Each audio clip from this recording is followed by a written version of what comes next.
Golden State Media Concepts bring you Book Review Podcast, a haven for bookworms of all ages and the widest genres, from mystery to memoirs, romance to comedy, fantasy to sci-fi. If you love to read, this is the podcast for you. It's the Golden State Media Concepts Book Review Podcast.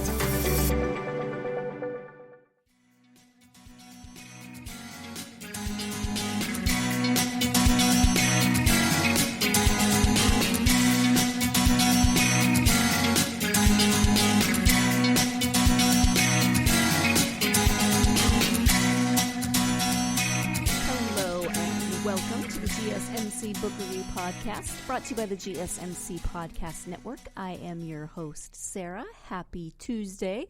I hope you all had a good weekend.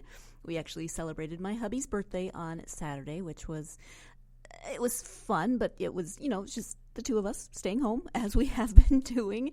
We did speak to our families, of course. We spoke to his parents, and we were able to speak to my parents and two of my nieces and my brother on the portal. So we actually got to see them, and that was fun, and he opened his present from them while we were doing that, and so that was fun for him and for me and for the family. My dad actually made him an instrument. It's called a tongue drum, and it's very cool. My dad is very talented, and my hubby was very excited by the present, so it was good all around. And now here we are halfway through November, and it is Tuesday, so it's time for another author interview.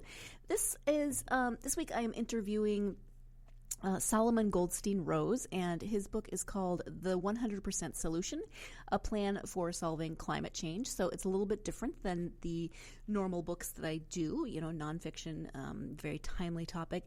Maybe you've been wanting to learn a little bit more about climate change. It's certainly a topic that is top of mind for many, many people right now, and maybe you already know a lot about climate change, but you want to learn more. Maybe you don't know as much about climate change and you want to learn more. This is a very accessible book for people wanting to learn more about how they can help to create a 100% solution for climate change. Let me read you the back of the book. The world must reach negative greenhouse gas emissions by 2050 to avoid the most catastrophic effects of climate change. Yet no single plan has addressed the full scope of the problem, until now. In the 100% Solution, Solomon Goldstein-Rose, a leading millennial climate activist and a former Massachusetts state representative, makes clear that what needs to happen to hit the 2050 target. The manufacturing booms we must spur, the moonshot projects we must fund, the amount of CO2 we will have to sequester from the atmosphere, and much more. Most importantly, he shows us the more prosperous and equitable world we can build by uniting the efforts of activists, industries, governments, scientists, and voters to get the job done. This is the guide we've been waiting for. As calls for World War II scale mobilization intensify, especially among youth activists, this fully illustrated, action-oriented book arms us with specific demands, sets the stakes for what our leaders must achieve, and proves that with this level of comprehensive thinking, we can still take back our future. And so that is, again, the description of the 100% Solution, a plan for solving climate change. I found this book to be helpful in that when I think about climate change, I think it's such a massive issue, and what can we as individuals do about it, and what should we be doing about it, and can we affect any change just as individuals? And so in reading the book and in speaking with Solomon, he outlines some very real ways that we can actually make this happen. And those ways might not be what you think. Is it a huge problem? Absolutely. Are there things that we can do? Also, absolutely. So let's go ahead and turn now to the interview with Solomon Goldstein-Rose. Hi, Solomon. Welcome to the podcast. Thank you so much for having me. I am happy to have you here. We are here to talk about your book, The 100% Solution, a plan for solving climate change. Before we get to the book, though, if you could start by sharing a little bit about yourself so my listeners can get to know you, that would be wonderful. Yeah, I've been a climate activist since I was 11 years old, and went to college thinking I was going to invent a revolutionary solar cell and that kind of thing. Didn't happen. I got shifted in the political direction and ended up running for office when I was 22, got elected to the Massachusetts state legislature, and worked on the clean energy technology side from the political angle. And I've now done this research and analysis to try to wrap my mind around the global picture of climate change, and that turned into the 100% solution in the book. Thank you. So you were elected at 22, you said? Is that one, Yeah. one if not the youngest to be elected to? I was the youngest in the Massachusetts legislature currently. There had been younger people elected back in the 80s. Oh, wow. Okay. That's very cool. So let's talk about the book. As I said, it is called The 100% Solution, a plan for solving climate change. Can you give an overview of the book? Yeah, the basic idea is you can't half solve climate change. There's a lot of rhetoric about starting to reduce emissions and taking actions like efficiency that can reduce emissions.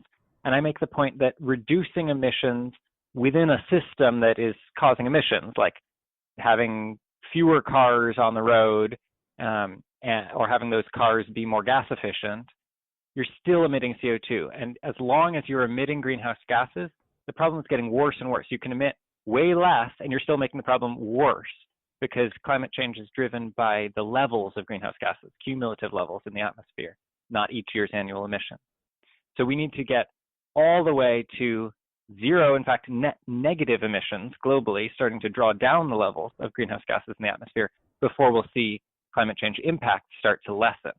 So thinking less in terms of efficiency tactics that can start to reduce emissions and more in terms of what's a path that can get all the way there, that can actually add up 100% solution. And I lay out 5 pillars of physically what needs to happen globally by 2050. The first is electricity generation. The biggest current slice of emissions is from coal power plants and other power plants. We need to build a lot of clean generation to replace all of those, replace all of the new coal power plants that we would be otherwise building, and increase the total amount of electricity generation because that's going to power a lot of the rest of the transition. The second pillar is electrification. We need to use that clean electricity to power our cars and heat our homes and things like that. The third is synthesized fuels. There are some things that can't be electrified. Think about airplanes. We're not going to have battery-powered long-range airplanes by 2050. So we're going to need carbon-neutral fuels of some kind that can plug in there. We can make them from sustainable biomass to some extent. You can make them from using clean electricity to produce hydrogen, to suck CO2 out of the air and literally turn it into artificial jet fuel.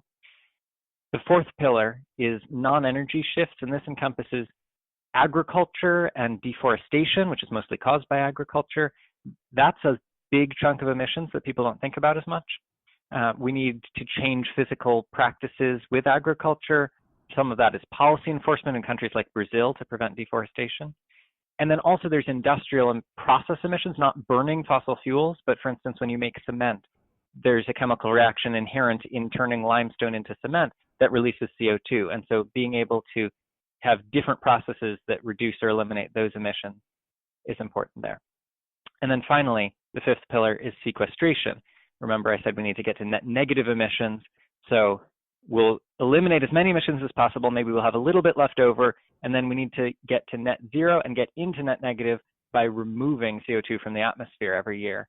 And you can do that by growing forests. You can do that by managing farmland to sequester CO2 in the soil. You can also do that with literal arrays of fans that filter CO2 out of the air, and then you concentrate it and pump it underground.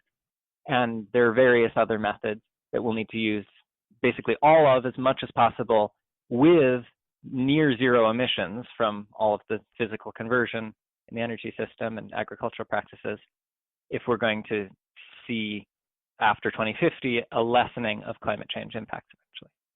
It's called the 100% solution, and you outline these 5 pillars. But you also talk about 10% solutions, and I think you alluded to that in the beginning. Can you go into that a little bit more about what people see as 10% solutions and why people kind of gravitate toward those solutions? Yeah.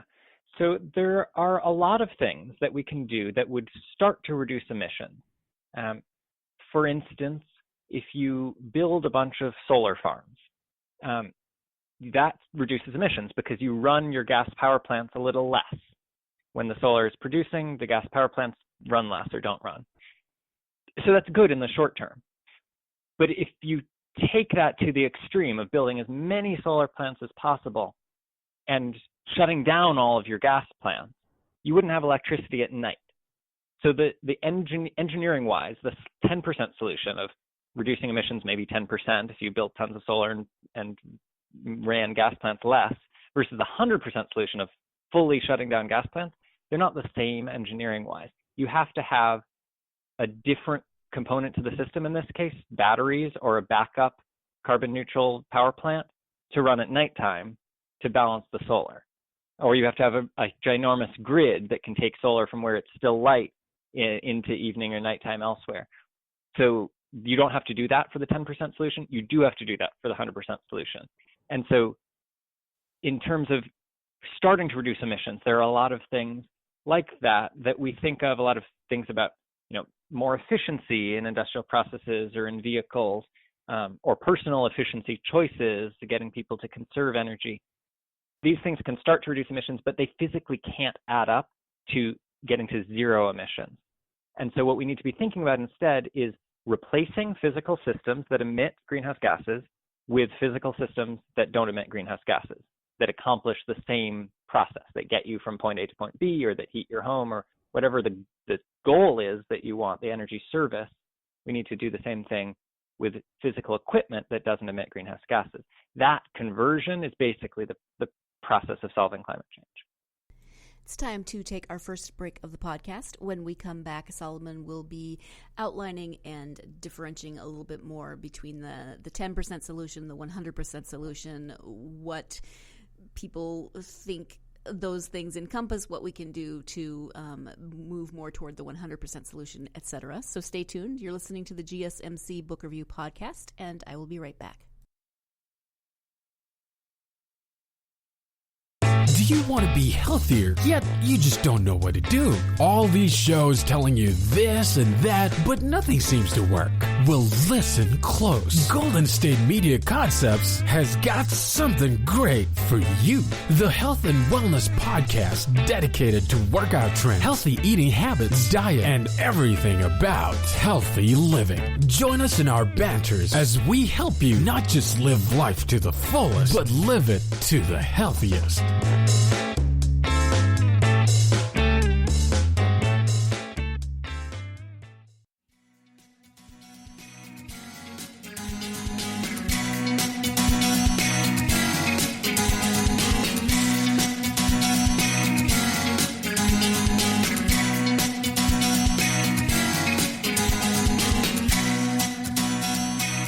Welcome back to the GSMC Book Review Podcast. I am speaking with author Solomon Goldstein-Rose about his new book, The 100% Solution, A Plan for Solving Climate Change. Let's go ahead and return to that interview. There's the 10% and the 100%, but also, you are one person. You've written this book. You live in Massachusetts. I'm assuming you are part of lots of other people that are working on this problem, but it's a global issue. So what needs to happen for this to take effect globally? Yeah. One thing that a lot of people don't realize is that 2/3 of current emissions come from developing countries.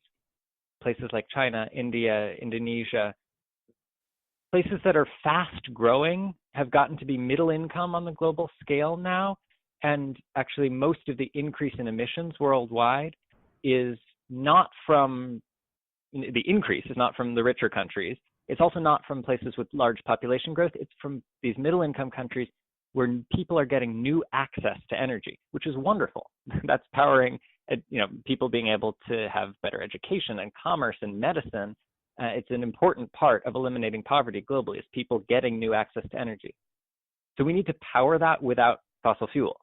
And that's the role of the currently industrialized countries, the rich countries like the US, that have the money to make the investments to start scaling up clean energy technologies so that their costs come down and then they can be adopted in places like India.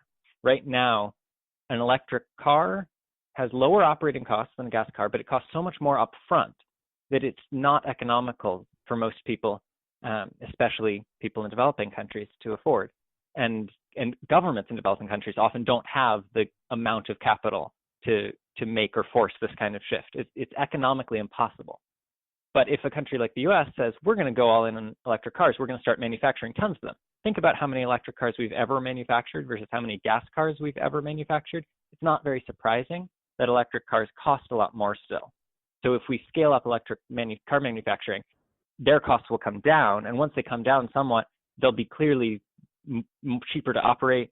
They're safer, they're healthier, they're like so much better in all other metrics than their capital costs right now, that everyone will switch from gas cars to electric cars. And if we bring the costs down fast enough, we can enable that transition in developing countries, even in time to play out by 2050. When you wrote the book, what was your hope for the average reader to take away from the book? I hope that people get a sense of the need for comprehensive thinking, that it's not good enough, and in some cases can even be detrimental, to think about individual tactics that would start reducing emissions and jump on those without considering how can any individual project, does any individual project play a role in a totally decarbonized world, or can this play a role in getting us from here to there?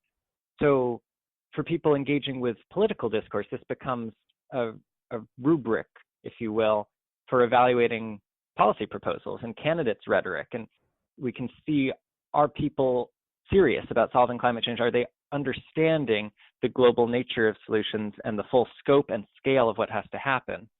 For people engaging in activism, especially, considering, directing efforts to getting more recycling happening in your town. It's a nice thing, not really relevant for solving climate change. So at the very least, communicating about what you're doing accurately. Like, this is something that needs to happen to solve climate change or not. And maybe, I hope some people would consider shifting their efforts towards things that are going to have more of a tangible impact and play a role in getting to 100% solution globally. For instance, getting their town instead to focus on converting everyone's homes to air source heat pumps, so that you model a system of electric home heating and start to scale up a market for these heat pumps that are, again, like electric vehicles, a little more expensive in capital costs right now, but on the cusp of being competitive and definitively the best heating option. Thank you. I think that's helpful because I feel like a lot of people probably want to do their best. They want to try to help the problem, but like you said, recycling or getting recycling even in your town might not be the best effort. So it's helpful, I think, to talk about the ways that individuals can help and move in the right direction for helping, because it's a huge issue. And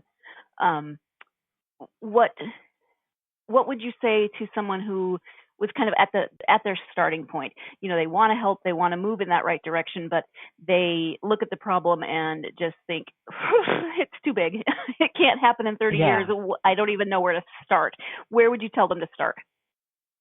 Yeah, the most basic thing people can do is vote and engage in electoral politics.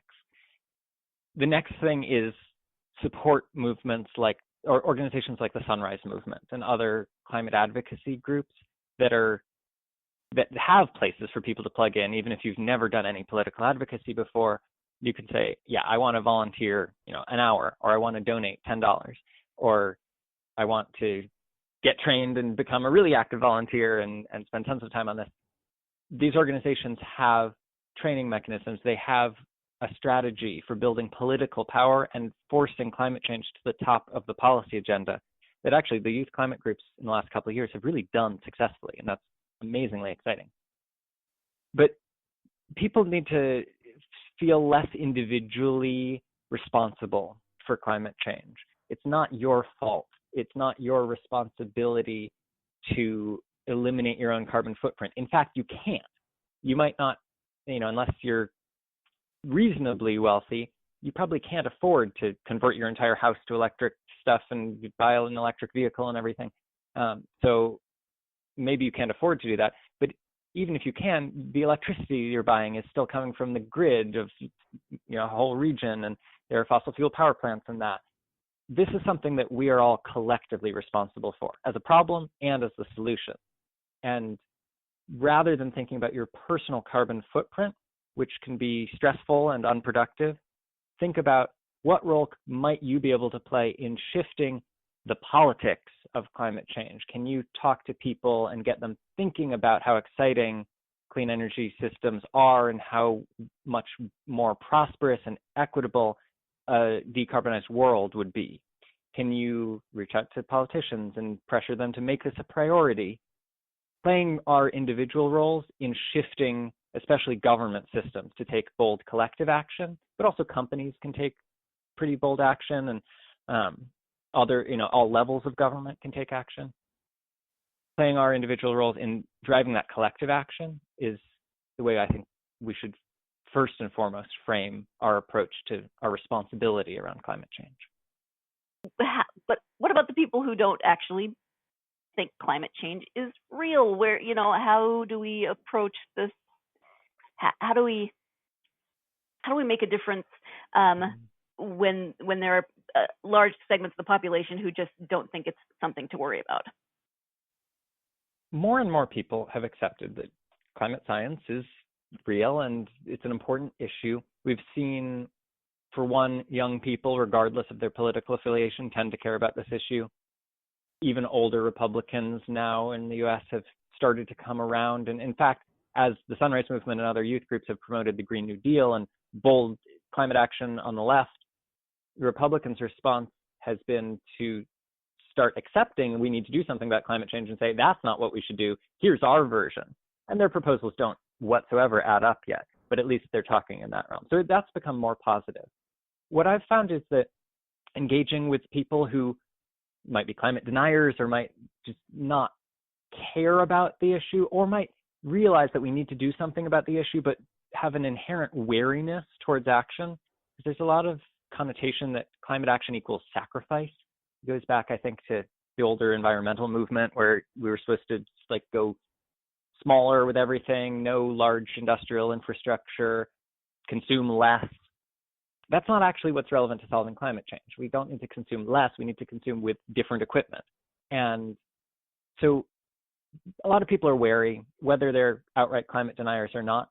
Engaging people in conversation around climate change solutions is much more productive.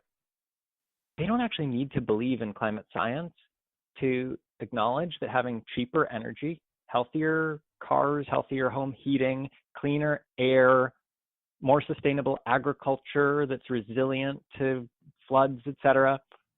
All of these things are good in themselves. And the world that we could build is more prosperous, more equitable. The rollout of clean energy infrastructure would amount to one of the fastest global economic development projects in history. So talking about those solutions, the clean energy technologies involved, the agricultural practices, the policies, even the outreach to farmers, the support for weatherizing homes and converting them to electricity, these things are job creating. They make for healthier, generally cheaper costs with energy for businesses and families. And so they're very exciting in themselves, and you don't necessarily need to get into, and we want to do this because of climate change. The only thing you need to do is you need to get the top government leaders, at least, or company leaders, or whoever it is you're trying to influence. There has to be some element of urgency around climate change as an issue, because otherwise you wouldn't make these investments quite as big or as fast. Saying we want to shift from gas cars to electric cars, obviously we're going to go in that direction eventually. But is it going to take us 30 years or less? Or is it going to take us 100 years? That's the difference of caring about climate change, wanting to solve that issue in time, is we go big enough, fast enough with the investments to make this transition happen in time. Thank you. That's really helpful. Let's go ahead and take our second break of the podcast. When we come back, we'll be speaking more about youth activism and the youth movements that are happening around climate change, and what young people are doing to make a difference and get involved. So stay tuned. You're listening to the GSMC Book Review Podcast, and I will be right back. Tired of searching the vast jungle of podcasts? Now listen close and hear this out. There's a podcast network that covers just about everything that you've been searching. The Golden State Media Concepts Podcast Network is here. Nothing less than a podcast bliss with endless hours of podcast coverage. From news, sports, music, fashion, cooking, entertainment, fantasy, football, and so much more. So stop lurking around and go straight out to the Golden State Media Concepts Podcast Network. Guaranteed to fill that podcast itch. Whatever it may be. Visit us at www.gsmcpodcast.com. Follow us on Facebook and Twitter, and download us on iTunes, SoundCloud, and Google Play.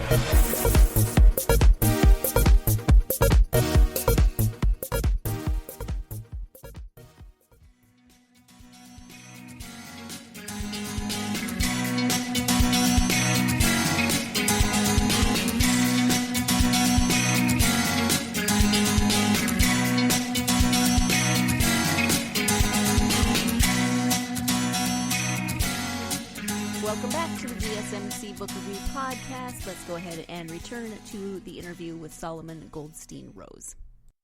You've mentioned youth activists, and you mentioned yourself that you started being an activist at age 11. Why do you think this is so important for younger people, and why are people getting involved at such young ages in this movement? Well, there's a basic thing that today's young people are going to live through more climate impacts than today's older people, because we're just starting to see serious climate damages, and that's going to grow exponentially. Even if we totally solve the problem, it's going to get much worse in terms of impacts before we've eliminated emissions, gotten to net negative emissions, gone down levels to normal levels of CO2 in the atmosphere. So people my age are going to live through a lot more of that. I think that there's another component, though, which is that we were born when people already understood climate change as an issue. It wasn't a new issue that came down the pike that we had to get used to. We didn't have to change our way of thinking, our whole framework for the world in order to prioritize climate change. That was a given. And one thing that I mentioned in the beginning of the book in terms of the role of youth perspectives is that young people tend to take issues where they are and build off of them. Older people did that when they were younger, but once you've worked on an issue for decades and decades, your perspective includes maybe a lot of forward-thinking stuff as well, but you have a lot more backward-thinking stuff of how did we get here? And for a lot of older environmentalists, they are cynical because they've worked for decades really hard, and the amount of progress, which is really significant on some issues, like cleaning up air pollution in the U.S. in the 70s and 80s, amazing progress, but it was so hard fought. And it's understandable that people can become cynical and think, oh, it's taken us so much progress just to get to this point. We'll never get all the way to net negative global emissions by 2050. For people that grew up already knowing and caring about climate change and not the former air pollution problems and other things, and accepting that as the world we live in, and accepting climate science when it says we need to get there by 2050, a lot of young people, I think, are simply more, not necessarily even optimistic or idealistic about it, just more determined and more accepting of the science that says this is what must happen. So we're going to make sure we get there by 2050. I also think that young people have a unique moral voice, and this is part of why the youth movements in the last couple of years have been successful. Is once we started scaling up youth activism on climate change in a real way and started getting more media attention around the Sunrise Movement, people like Greta Thunberg and others, adults tend to listen to kids when they're saying something along the lines of, this is our future at stake, You must act boldly, and that gets people's attention. And I think you don't have to live through most of climate change impact to really care for the sake of doing the right thing, for the sake of your grandchildren or what have you, about this as a moral issue.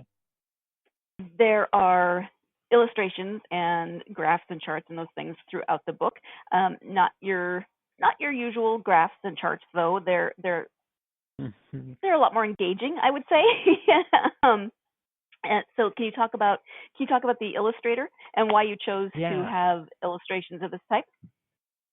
Yeah, a lot of the book, especially the middle part of the book, going through the 5 pillars and all of the technologies that may play various roles, it's pretty technical. And I wanted the book to be accessible to people who have no engineering background and don't necessarily know anything about these technologies. And so if I'm talking about an air source heat pump, it's very helpful to draw an air source heat pump so that people can see what it looks like. It's also helpful to visualize these solutions in terms of the political rhetoric aspect. I actually have done another project since then with the illustrator and another collaborator called Picturing Policy, where we took the Biden climate plan, which was the most relevant policy proposal in a couple months before the election when we were doing this, and we illustrated pieces of it to say, like, what would this look like? What would implementing this plan look like for people's lives? And it's one thing to say abstractly, like, we need to convert homes to electric heating and cooking technologies. And it's another thing to have a picture of what your house looks like now and what your house will look like when we convert to different technologies. And it's almost the same on the inside. It's just in the walls or in the mini splits, there's a different technology. So seeing that visually really helps people understand what is or isn't going to change in this transition. I think part of the wariness people have, again, about bold climate action in general is they think it's going to be a sacrifice. They think they're going to have to change their lifestyle a lot. And in fact, it's more about changing the equipment that powers your lifestyle, not changing your lifestyle activities themselves. And so that's one aspect. There's also trying to get people the perspective, the global sense. And Violet, the illustrator, and I worked on what graphs could we present in really engaging ways. Like we've got what's called a Sankey diagram, where you have the flows of energy going from the sources to the end uses, and you can see like how you can visualize in that way how a decarbonized energy system might work and how much of that relies on electricity. This is used in the book when we're making the point of how much more clean electricity we need to build even than the total amount of electricity generation we have today. And so using images in that way to help convey this, what's to the book an all-important focus on keeping global perspective, to be able to put things in scale and see, even as basic as the image from the book that I reference the most often is the pie chart of where global emissions come from, and seeing what's more significant, seeing the slices that people tend to ignore in political discourse, like agriculture and fugitive methane emissions and stuff like that. The images are also beautiful. It's just more fun to read a book that has great images, and I'm indebted to Violet for the process of going round and round and round on these to make sure they were all scientifically accurate and visually engaging and worked in the context of the pages. And it's very fun to have been involved in that aspect of the process. I agree. I think when somebody picks up a book that is talking about climate change, it may feel a little daunting. And so when they flip through it and it's not just like tiny print crammed onto the page, you know, and there are some engaging illustrations, I think that makes the book a lot more accessible and someone's more likely to be less intimidated by it. Yeah, we also made the trim size of the dimensions of the book physically a little smaller than a traditional book, to try to make it this sort of almost pocket guide, more overarching manifesto of here's how we think of it, with the images, not a textbook. Although it probably would be very useful as a textbook, even for, high school or something. It's just not a in-depth, wonky textbook. Right, right.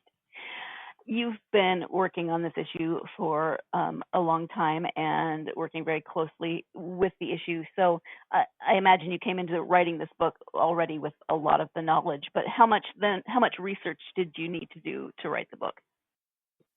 I did a lot of outreach to professors, to people in companies doing clean tech work, and other experts, trying to get a sense of where each realm of technology was at, or what things had physical limitations or economic limitations that meant they could or couldn't be part or more than X% of a solution in some sector. I did a lot of online research, also finding papers and news articles about the state of various technologies. A lot of the research was about wrapping my head around the numbers of where things are at, how much energy will we need, where, in different sectors. And then the analysis part was me taking that big picture and noticing things like, oh, there are models that show how much energy we'll have in 2050, and here's how much, renewables will grow, et cetera. And then that gets to like 45% or whatever of total, electrified total energy use. 45%, I'm not saying that well. That gets to like 45% electrification of total energy use. And that realizing, oh, well, like, what's the other half? That's still fossil fuels in their model. A lot of these models aren't modeling a 2050 that is totally decarbonized. They're modeling something that's like 80% emissions reductions or something like that. And so realizing how much more electricity generation we were going to need to decarbonize the other half of energy use that in those models wasn't really decarbonized. A lot of that followed from just getting the numbers of projections of how much we could build of different infrastructure and where technologies are at. Third and final break of the podcast. Stay tuned. You're listening to the GSMC Book Review Podcast, and I will be right back. Golden State Media Concepts Sci-Fi Podcast. Together we dive into the world of sci-fi and science fiction. From episodes of Star Trek, Star Wars, to The Walking Dead, Resident Evil, all the hot new science fiction movies from the backdoors of Marvel or DC. The Golden State Media Concepts Sci-Fi Podcast. You'll never look at science fiction the same way again.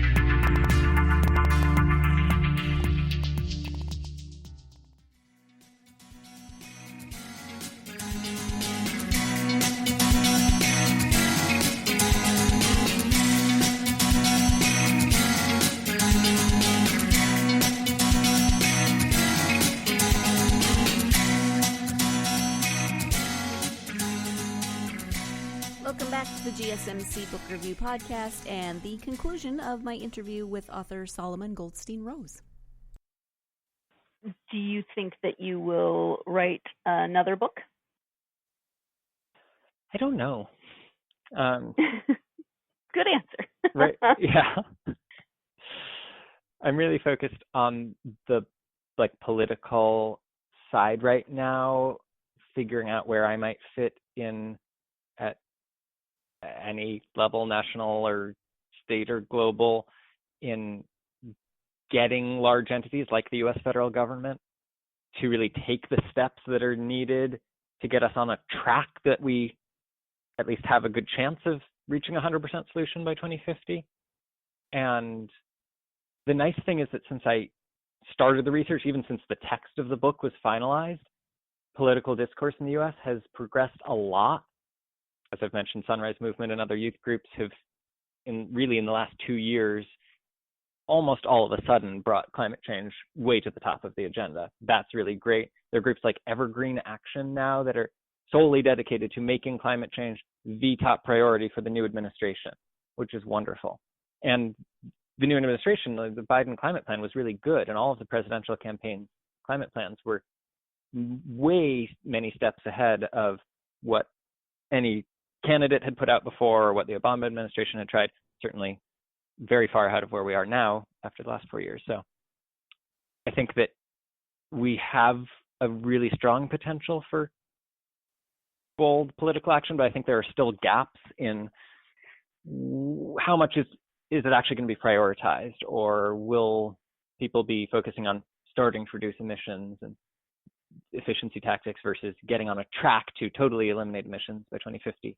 And so that's my focus right now. I'm not sure another book fits into that, but it's more political advocacy and maybe political work.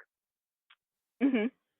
Eventually, I do like the idea of engaging people more, maybe in visual ways again, around just like thinking about politics and political issues more generally. Right. Now, I usually ask authors if they have advice for other people who are aspiring to write, but I think for you, I'd like to flip that a little bit and just ask, I've asked you what people can do. Instead of advice for authors, what would your advice be for, if you could just ask people to have one New Year's resolution for 2021 in regards to moving forward with, 100% solution, what might that be? I would say commit to spending half an hour a week at least doing some advocacy on climate change. And when I say advocacy, that can be any public-facing or outside-facing communications. You can talk to your friends, talk to organizations you're part of or religious groups, and just get some of these ideas. Did you know that 2/3 of emissions come from developing countries? Do you have a plan not just to start reducing emissions, but to get us on a track that will lead to fully eliminating emissions by 2050? You can obviously make that advocacy participating with Evergreen Action or Sunrise or lobbying federal legislators and that kind of thing.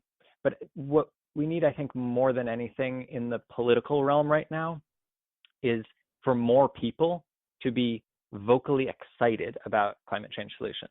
There's still this sense among politicians that it's an important issue, but that voters are wary of bold action and you have to tread lightly, and we need to flip that on its head. The investments in clean energy technologies are going to be one of the major ways that we get out of the current recession and put people back to work, and we need to make those investments as big and as fast as possible, both to put people back to work immediately and to get us on a track where we can export clean energy technology that is cheap enough for the entire world to decarbonize by 2050. And that's a really exciting project, but we need more people to think about solving climate change in those terms rather than as some issue, some burden that you have to take on or any sacrifice. And that's where communicating, whether with your family and friends, your professional or civic network, or with politicians through advocacy groups, can help really shift the discourse and enable the political leaders who, many of them, want to take bold action, make them feel more empowered that the public is behind them, that there is a clamor for bold climate action, and that it's going to be met with excitement. Thank you for that. And then I often ask what authors have been reading themselves, and I'm going to flip that around as well and say, if people want to read more, let's say they pick up this book and then they are interested in reading more, do you have suggestions for other books that might be helpful? Yeah, it depends a bit on what you're interested. There's a number of books that are about sort of motivational, imagining being able to solve climate change. All We Can Save is a book recently, a compendium of essays by female climate leaders. There's another book Eric Holthus wrote that I forget the name of. There are many books in the realm of sort of generally what would it look like, what would it feel like to solve climate change and how that can be achievable and positive. On the more technical side, I wrote this book because there wasn't, that I've seen, a really comprehensive pulling everything together, but there are a lot of good books that go into detail on one aspect in a more siloed way. For instance, I read Varun Sivaram's Taming the Sun, which is all about solar and basically where solar technology is at, why it's where it is, where it's going to go in the next half century and more, and what we need to do to unlock its full potential. There are several books like that on solar, on geoengineering. I'm reading more things on agriculture now. Okay, I don't have appreciate a that. Thank you comprehensive so much. reading list. A lot of the things that I drew from, sometimes people ask me like, well, I should look at the sources of my book and see what I cited. But I didn't cite a lot of books. I cited a lot of journal articles and news articles and things like that. For anyone that is a teeny bit scientific and wants a sort of overview of the technical where things are at, there's a journal article, Davis et al., 2018, that is called Net Zero Emissions Energy Systems. That was a starting point for some of my research and figuring out what technological progress still has to happen to enable the harder to decarbonize things to be decarbonized. I know you have a website, so if you can share where people can find your website as well as any social media that they might be able to interact with you on. My website is solomongr.com, SOLOMONGR.com. And when there, you can click through to buy the book. You can also click through to Picturing Policy, the project I mentioned, where we visualize the Biden climate plan and some other aspects of solving climate change and political policy proposals. That is also at Picturing Policy on Instagram and Twitter. And I'm at Solomon G_R on Twitter. Thank you so much. We have talked about the book. We've talked about, various aspects of the solution for climate change, what people can do. But is there anything that we haven't covered that you would really like to highlight at this point? I don't think so. All right. Well, I want to thank you so much for your time. Thank you for taking the time to talk to me about the book and about effective solutions for climate change. I really appreciate it. Yeah, thank you so much.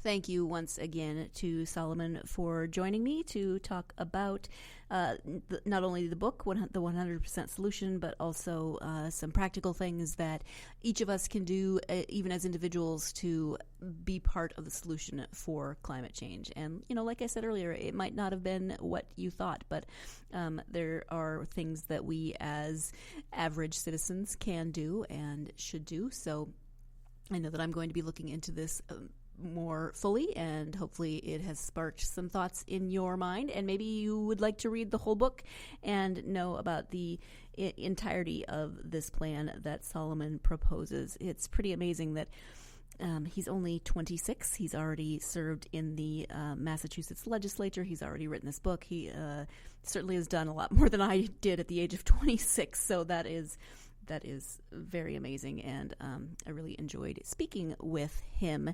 So thank you to Solomon once more, and thank you as always to you, my listeners. And as always, if you enjoy this podcast, then please do write a review or give us 5 stars.